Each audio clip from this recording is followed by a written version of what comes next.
Hey you guys, it's Britt. Today we're here to talk about a video that Adam McIntyre just released. Lots of people are talking about it, lots of opinions, and lots of just overall upset about the things that were exposed in this video. And I think, as always, it's an important conversation. This one, even more important than anything that I've covered with Colleen in the past, as of lately. So if you're interested, please keep watching.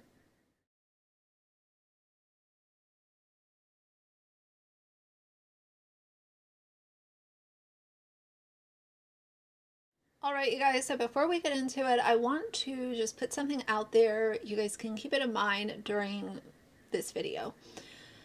There is an overarching conversation that is happening in between Adam and Cody, who are former fans, super fans of Colleen, and Colleen and Corey, who is her best friend.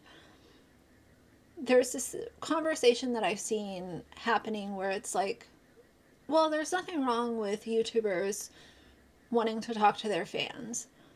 And I don't think that the majority of people are saying YouTubers shouldn't be talking to subscribers or fans, because that's what makes the interaction so interesting. You make videos and you find people that like your videos and they enjoy your content or your personality or your message or whatever, and they voice that support either in comment sections, or they might send you an email or something on Instagram.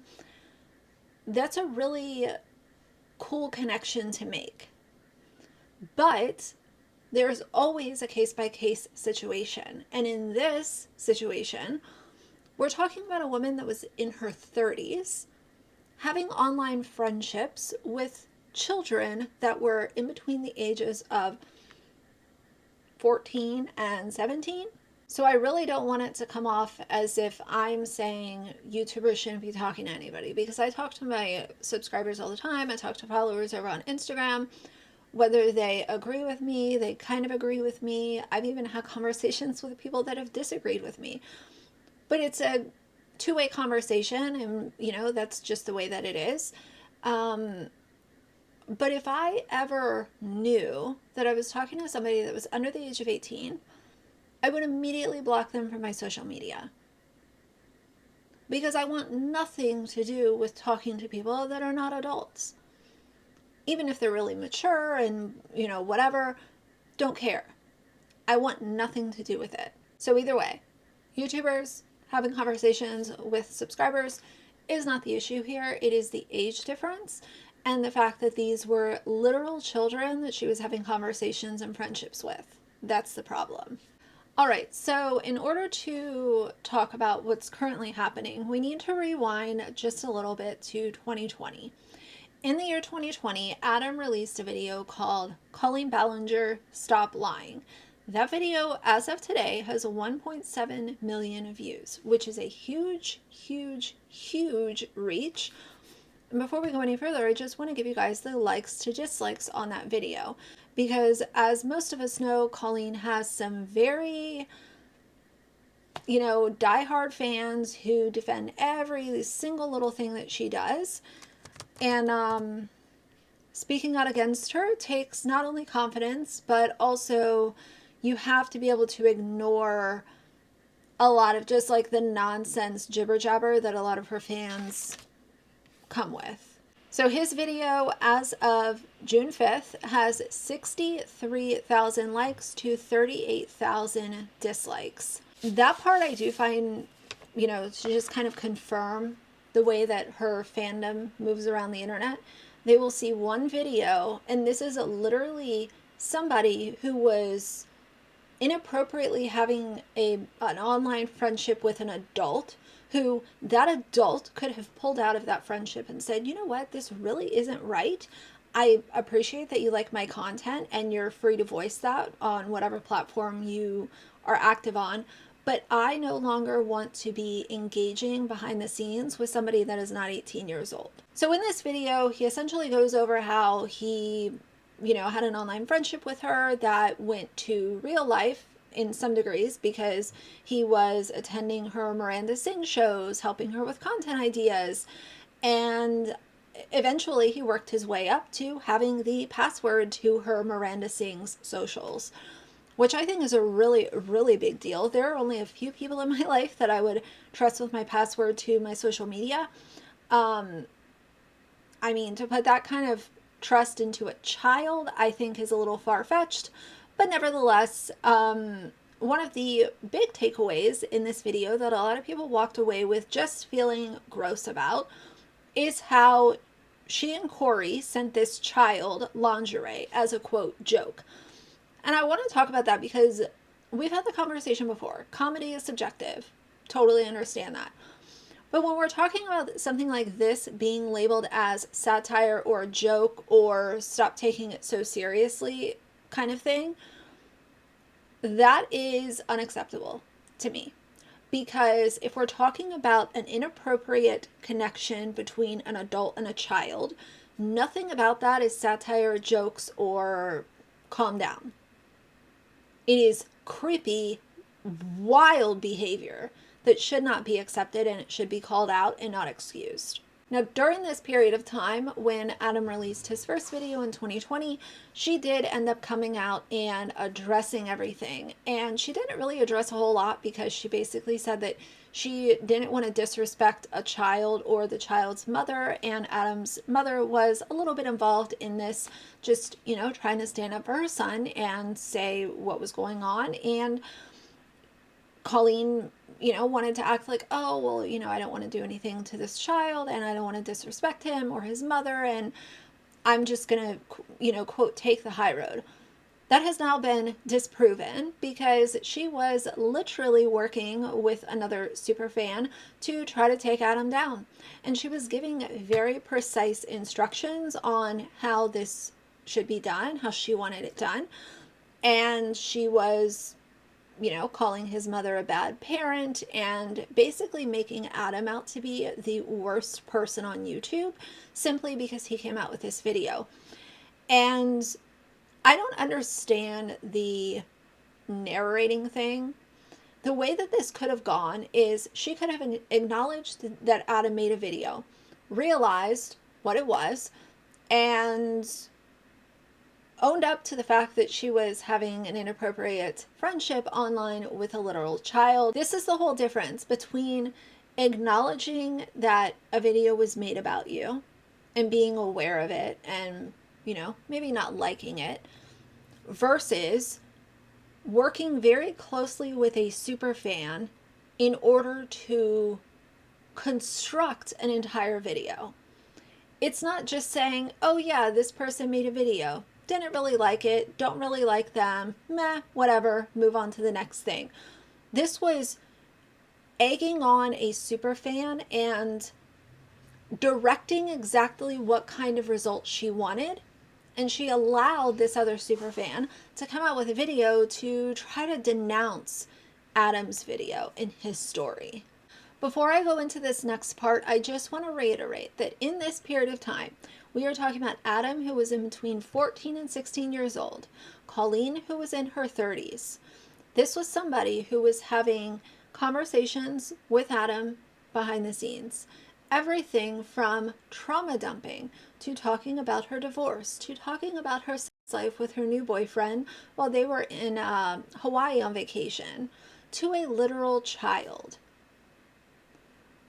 First of all, the trauma dumping thing, don't understand that at all. Secondly, why are you giving all of this information about your divorce to a literal child? This is not somebody who can help you with your mental health. This is not somebody who can you know, advise you on what to do from a legal standpoint. This is not a PR person that can help you figure out how to handle this publicly.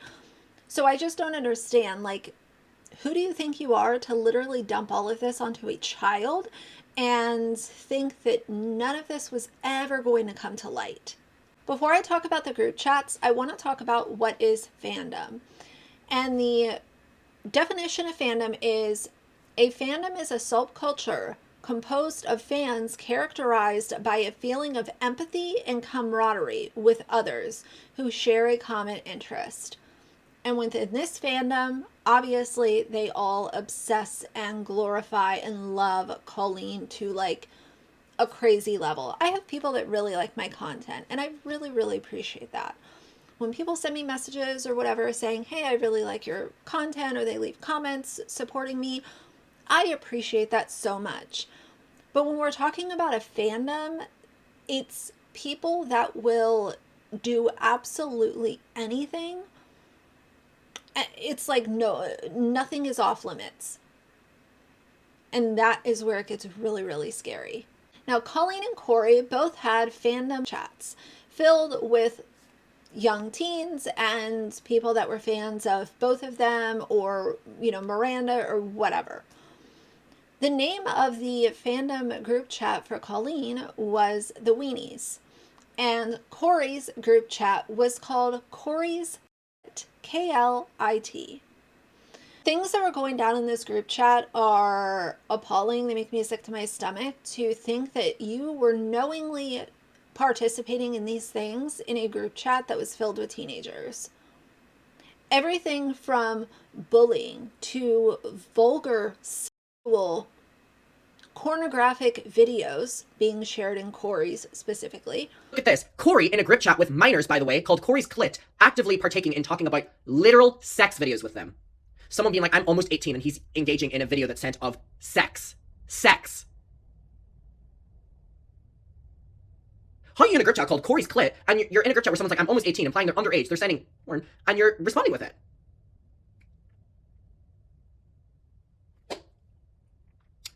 How did this all get turned around on me? How did this get turned around on me? And are people seeing now that my video was made with a purpose? Basically, it was a place where they would become very, very grotesque over anybody who didn't like Colleen.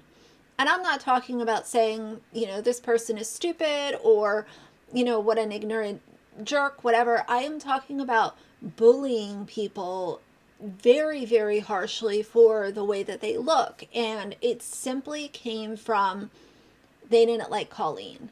And they would just pick and pick and pick and pick, all to defend their savior, Colleen. Now, aside from some of the weird stuff that was going on in these group chats, obviously we go back to Colleen and Adam having a conversation one-on-one. There was one day where Adam was trying to harvest some questions for a Q&A that he wanted to film for his YouTube channel. And of all questions, if one of my subscribers came to me and said, I want to film a Q&A, can you give me some questions? I could think of 5 questions in 5 seconds. What's your favorite color? What's your favorite food? Where did you grow up? What's your favorite sports team? And what profession do you work in? But instead, Colleen's mind, to a teenager, goes to, are you a virgin, and what's your favorite sexual position? Yeah, here's one. Are you a virgin? Okay, so I never thought these messages would get out, but that was to me. These messages were to me. In our group chat with Colleen, we were in a group chat called The Weenies, and I wrote in the group chat and said, I'm doing a YouTube Q&A, and I need questions. And Colleen was like, so this was like 2017, 2016, so I would have been 15 or something like that, 15-ish. And I was like, innocently, fuck me. But even then, I mean, you know, stan mentality, but even just on a baseline of how it went. So I wrote in the group chat and was like, and by the way, look at this, Adam, you need questions for your Q&A? Are you a virgin?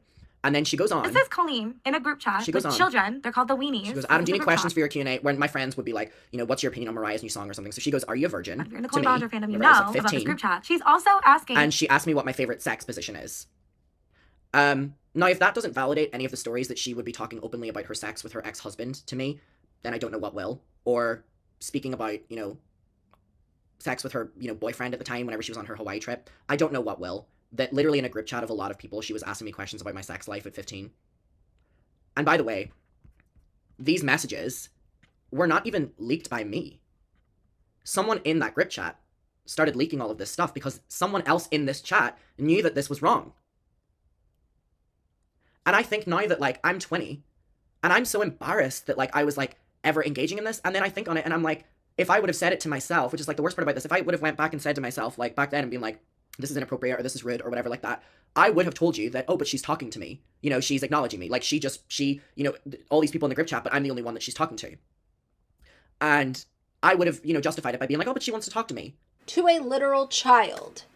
I really don't understand this, like, comfortable factor that some people have when they're interacting with people that are much younger than them.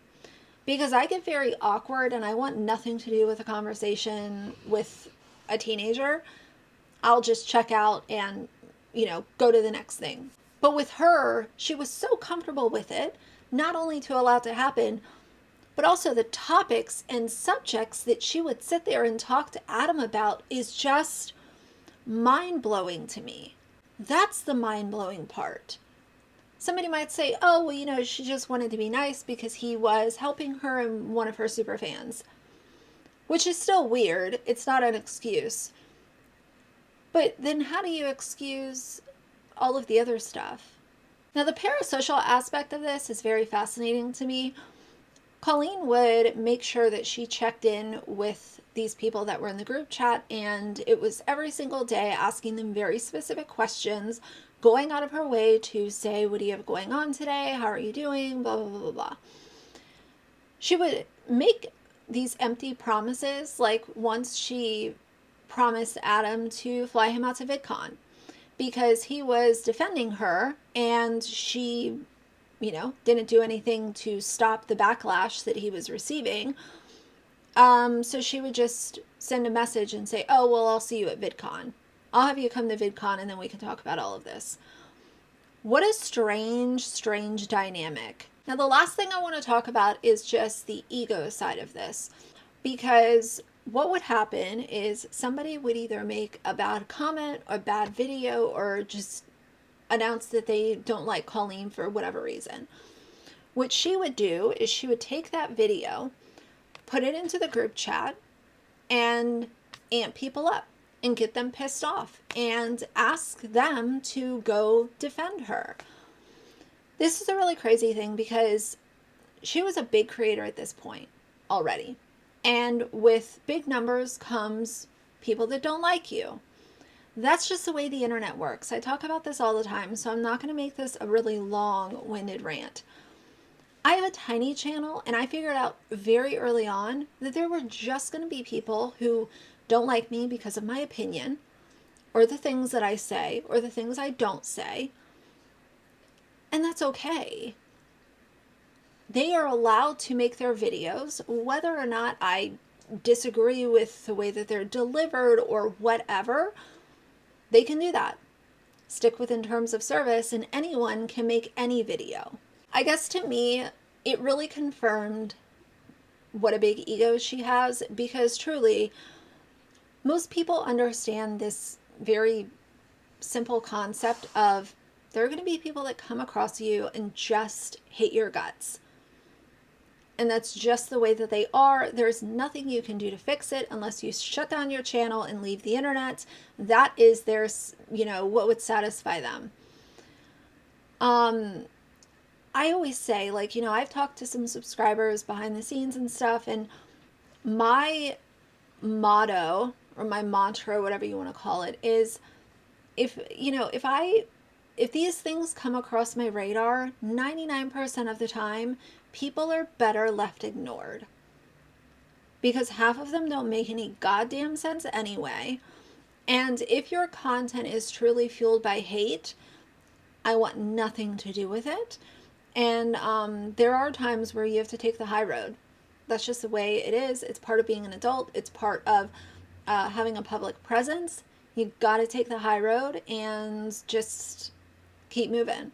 Remember that people are there for you, and the 99 to 1 ratio, or 499 to 1, or whatever you want to break it up as, that's a good way to remember it. Like, to storm into your group chat where a lot of your super fans are, and plug these videos and give precise instructions on what you want them to do is wild. That's not just saying, hey, look at this stupid video, or hey, this, silly thing was just sent to me. Like, it's so much bigger than that. And then we go back to the thing of, she was doing all of this with teenagers.